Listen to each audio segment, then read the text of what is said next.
გენიალური სიტყვაა. თამაშობდა სპექტაკლში.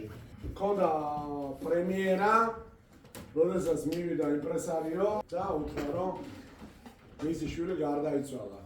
დაიწვა. და უთხრა, თუ კი გვეტყვიო, პრემიერას გავაუქმებთ. არ გავიწყდეთ, შემდგომ თან კომედიას თამაშობდა.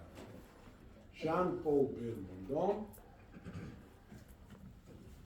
ერთი ფრაზა თქვა, რა უფლება მაქვს ჩემი ტკივილი მაყურებელს მოახვიო თავზე.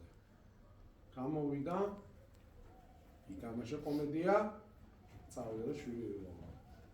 ეს არის სამსახიობო ოსტატობის უმაღლესი კლასი. ასე რომ, ჩემო საყვარელო, როდესაც არ გეცინება, მაშინ რომ იცინი, ეს არის მსახიობობა. როდესაც ჭივა და არ ენჩნევა ამას, ეს არის მსახიობობა.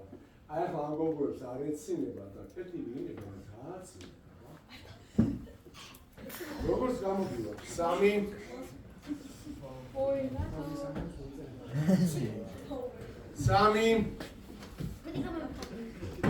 2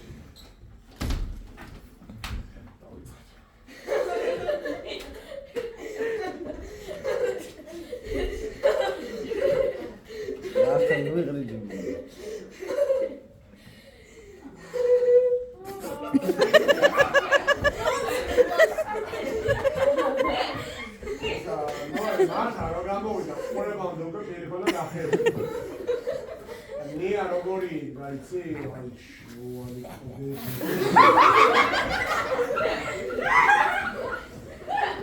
მოზე არა მასა არა უც აგარუყო გაიგე ოროსინებო გოგოები ვერ გაგიცინებია ყველას ხმამაღალი ხარხარი მოდა ერთი